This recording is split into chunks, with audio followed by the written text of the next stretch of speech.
আলহামদুলিল্লাহ ওয়াসসালাতু ওয়াসসালামু আলা রাসূলিল্লাহ ওয়া আলা আলিহি ওয়া সাহবিহি ওয়া মান ইহতাদা বিহুদাহু আম্মা বা'দ। সম্মানিত দর্শক শ্রোতা, আমাদের আজকের বিষয় হচ্ছে যে উবাদা ইবনে সামিত রাদিয়াল্লাহু তাআলা আনহু মুমূর্ষু অবস্থায় তার পুত্র ওয়ালিদ রাদিয়াল্লাহু আনহু জিজ্ঞেস করলেন যে আপনি কি আমাকে বিশেষ কোনো উপদেশ দেবেন? তিনি তখন বললেন যে তাহলে তোমরা আমাকে বসাও। যখন বসানো হলো, তিনি উপদেশ কি দিলেন?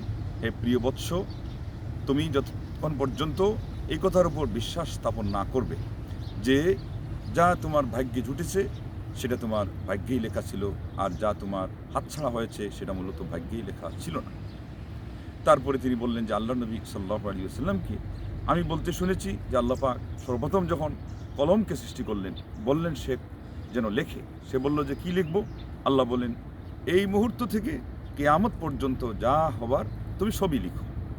তারপরেই আল্লাহর নবীর এই সাহাবী তার পুত্রকে বললেন যে হে প্রিয় বৎস, তুমি যদি এই বিশ্বাস অপেক্ষা অন্য কোনো জিনিসের উপর মারা যাও, তাকদীরের ভালো মন্দ তিনি এটা বোঝাচ্ছিলেন, যা পেয়েছে ভালো হিসাবে সেটা তার লিখি ছিল বলে পেয়েছে, লেখা ছিল বলে পেয়েছে, যা পায় নাই এবং যা কিছু খারাপ হয়ে গিয়েছে, যা কিছু তার জন্য দুঃখের, সেটা লেখা ছিল বলেই তাকে মনে করতে হবে যেটা হয়েছে। বললেন এর বাহিরের কোনো জিনিসের উপর তুমি যদি মৃত্যুবরণ করো তাহলে তুমি জাহান্নামে প্রবেশ করবে। আসুন আমরা আজকে এই যে নববর্ষ উপলক্ষে মনে করছি যে এই নতুন দিন আমাদের জন্য সুখ নিয়ে আসবে, আমরা যদি আনন্দ উৎসবে এই রাত্রি যাপন করি, চাই ন্যায়ভাবে চাই অন্যায়ভাবে, কেউ মাছ খাওয়ার মাধ্যমে, কেউ বটের তলায় গিয়ে আরও কিছু খাওয়ার মাধ্যমে, কেউ অন্য কোনো জায়গায় কোনো কিছু এনজয় করার মাধ্যমে, এমনকি ড্রিঙ্ক এগুলোর মাধ্যমে, হারাম জিনিসের মাধ্যমে, সৌভাগ্য কিন্তু এইভাবে কশ্চিনকালেও আসে না। এমনকি ভালো কিছু জিনিস দিয়েও আপনার নিজের ইচ্ছা অনুযায়ী একটা দিনকে আপনি নির্ধারণ করবেন, এটা বিধর্মীদের তাদের সেই কৃষ্টি কালচার ছাড়া আমাদের ইসলামে এর কোনো সুযোগ এবং অবকাশ এর লেশ মাত্র নেই। আমরা বিশ্বাস করি যে আমাদের কল্যাণ অকল্যাণ সব কিছুর মালিক আল্লাহ, এবং আমাদের জীবনের শুরু আর শেষ বলতে এই দিবস দিয়ে কোনো কিছু নয়। আমার জীবনের যেদিন থেকে হিসাব শুরু সেটাই আমাদের সূচনা, যেদিন আমি মারা যাব সেটাই হবে আমাদের জীবনের শেষ মোহনা।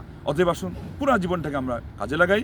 ওমরুল খাত্তাব রাদিয়াল্লাহু তাআলা যেমন বলতেন, আল্লাহুম্মা ইন কুনতা কাতাবতানি শাকিয়ান ফাআদউক আন তাকতুবানি সাঈদা। হে আল্লাহ, তুমি যদি আমাকে হতভাগা হিসাবে লিপিবদ্ধ করে থাকো ওই ভাগ্যলিপিতে, আমি তোমার কাছে দোয়া করছি করজুড়ে আমাকে তুমি সৌভাগ্যবান হিসাবে লিপিবদ্ধ করো, আমাকে তুমি নির্ধারিত করো।